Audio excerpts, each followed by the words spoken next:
Commission. এনআইএর উপর হামলার ঘটনার রিপোর্ট তলব করা হয়েছে কমিশনের পক্ষ থেকে। বিস্তারিত জানবো বিট্টুর কাছ থেকে। বিট্টু,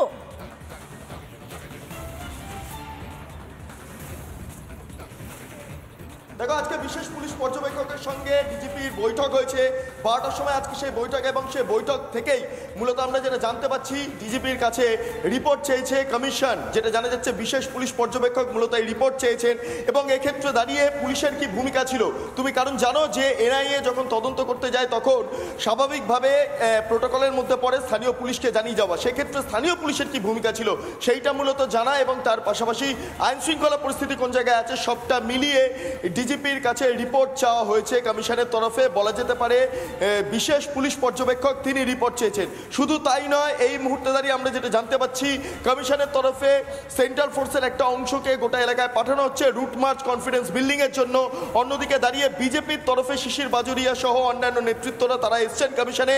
ভূপতিনগরের যে ঘটনা এবং সাম্প্রতিককালে গোটা রাজ্য জুড়ে যে ঘটনা ঘটছে বা বিভিন্ন মন্তব্য, যে মন্তব্যগুলো মূলত আদর্শ নির্বাচনী আচরণ বিধি যা রয়েছে তা লঙ্ঘন করছে, এমন সমস্ত অভিযোগকে কেন্দ্র করে এই মুহূর্তে বিজেপি নেতৃত্বরা কমিশনের কাছে এসছেন, এবং সিইও অর্থাৎ রাজ্যের মুখ্য নির্বাচনী আধিকারিক আরিজ আফতাবের ঘরে এই মর্মে আলোচনা চলছে, বৈঠক চলছে। সবচেয়ে গুরুত্বপূর্ণ বিষয় যে কিছুক্ষণের পর সেন্ট্রাল ফোর্স মোতায়েন এবং রাজ্যে কতগুলো স্পর্শকাতর বা অতি স্পর্শকাতর বুথ আছে তা নিয়ে একটা চূড়ান্ত সিদ্ধান্ত গৃহীত হবে। বিএসএফ এর বালিগঞ্জে যে ক্যাম্প রয়েছে সেইখানে নির্বাচনী আধিকারিকরা বৈঠকে বসবেন, কিন্তু তার আগে একের পর এক ডেভেলপমেন্ট এই মুহূর্তে ভূপতিনগর নিয়ে তাৎপর্যপূর্ণ। সবচেয়ে গুরুত্বপূর্ণ বিষয় যেটা জানাবো, আজকে যেই বৈঠক রয়েছে বিএসএফ ক্যাম্পে সেখানে ভূপতিনগর ইস্যু উঠে আসে কিনা এবং সেইখান থেকে কোনো চূড়ান্ত কোনো সিদ্ধান্ত গৃহীত হয় কিনা সেই মর্মে আমরা তথ্য পাবো। তবে এখনো পর্যন্ত জানতে পাচ্ছি ভূপতিনগর সহ বিভিন্ন এলাকায় যা ঘটনা ঘটছে তার প্রেক্ষিতে দাঁড়িয়ে কমিশন 24 ঘন্টার মধ্যে তাদের সিদ্ধান্ত বদল করলো।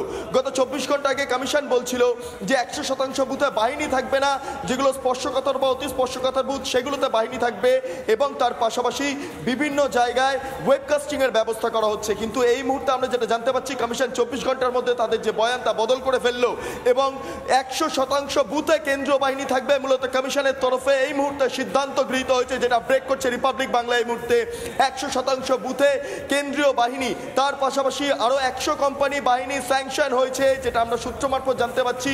কেন্দ্রীয় স্বরাষ্ট্র মন্ত্রক 100 কোম্পানি বাহিনীকে ইতিমধ্যে রাজ্যে পাঠানোর ব্যবস্থা করছে। অর্থাৎ এই ক্ষেত্রে দাঁড়িয়ে রাজ্যে এই মুহূর্তে একটু বিরত করছি বিট্টু, আবার তোমার কাছে আসবো, কিন্তু দর্শকদের এই মুহূর্তে আরো একবার এই খবরটা বুঝিয়ে দেওয়া দরকার। ভূপতিনগরের ঘটনা, তার ফল কি হলো? তার ফল হলো এইবার প্রতিটি বুথে 100% বুথে বাহিনী থাকবে। যে দাবি সরকারি কর্মচারীদের সংগঠনের একাংশ করছিল, যে দাবি বিরোধীরা করছিল, এবার সেই দাবি মেনে নিল বলা যায় নির্বাচন কমিশন, মেনে নিল। ভূপতিনগরের ঘটনার পর আরো একবার দর্শকদের বুঝিয়ে রাখতে চাইবো 100% বুথে থাকবে কেন্দ্রীয় বাহিনী। বিট্টু, আরো একবার দর্শকদের জন্য পরিষ্কার করে বলো ঠিক কি সিদ্ধান্ত এবার কমিশনের?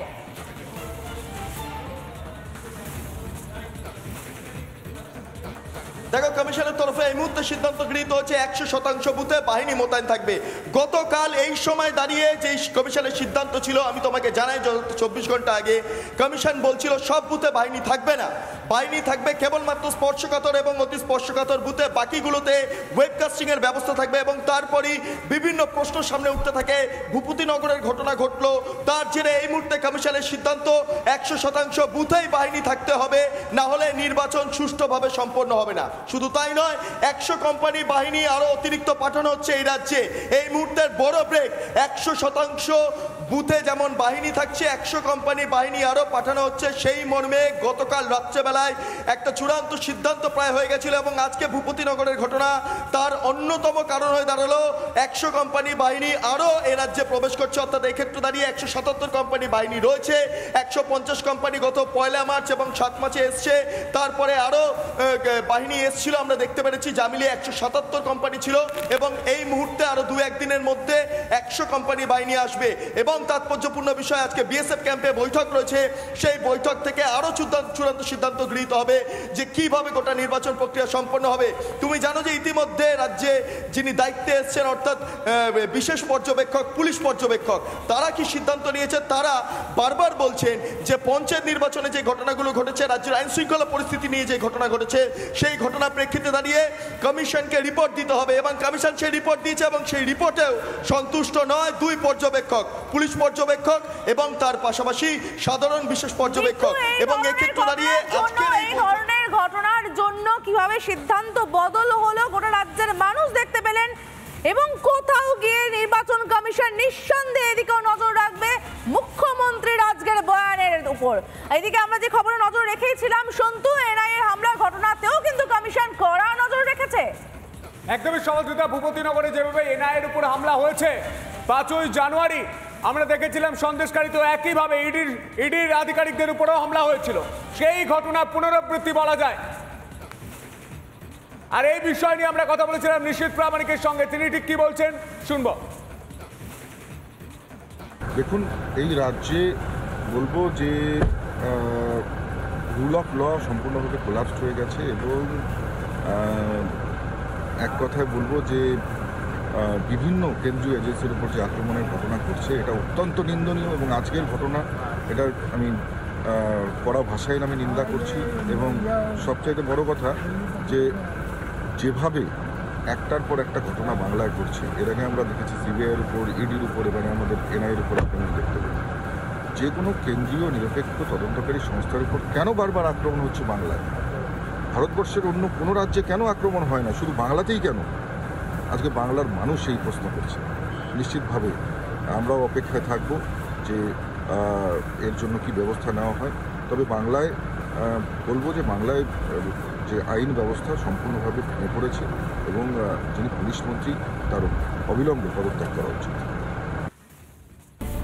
এনআইএর ওপর হামলা হয়েছে পূর্ব মেদিনীপুরের ভূপতিনগরে। যাদেরকে তলব করা হয়েছিল তাদের মধ্যে একজনকে জিজ্ঞাসাবাদের জন্য আটক করে গাড়িতে বসান, তারপরেই কিন্তু তাদের ওপর এই হামলা হয়। কেন্দ্রীয় বাহিনীর সঙ্গে থাকাকালীন অবস্থাতেই এনআইএর ওপর হামলা। ভূপতিনগরে ঘটনাটাকে নিছক কিছু অপরাধীদের আক্রমণ বলে ভাবছি না, আমি এটা পুরোপুরি নিশ্চিত এটা ভারত বিরোধী, রাষ্ট্রবিরোধী শক্তি বা সন্ত্রাসবাদীদেরই একটা আক্রমণ ছিল এনআইএর উপর।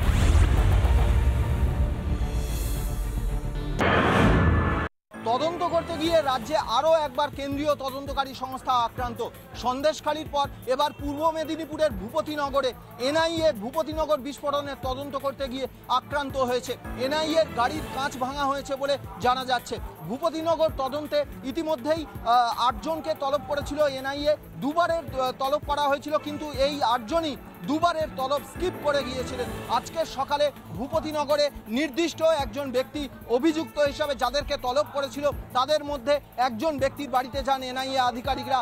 তাকে জিজ্ঞাসাবাদের জন্য আটক করে তারা গাড়িতে বসান। তারপরেই কিন্তু শুরু হয় এই ঝামেলা, এবং এনআইএর গাড়ি ধরে রীতিমতো বিক্ষোভ দেখাতে থাকেন স্থানীয় বাসিন্দারা। এনআইএর গাড়ির কাঁচ ভাঙা হয়েছে। এবার আক্রান্ত হলো কেন্দ্রীয় তদন্তকারী সংস্থা এনআইএ। ইতিমধ্যেই এনআইএ রাজ্য শাখার অফিসাররা দিল্লিতে তাদের উচ্চতর আধিকারিককে গোটা বিষয়টা রিপোর্ট করেছেন। ভিডিও জার্নালিস্ট আলী হোসেনের সঙ্গে সৈকত, রিপাবলিক বাংলা, কলকাতা।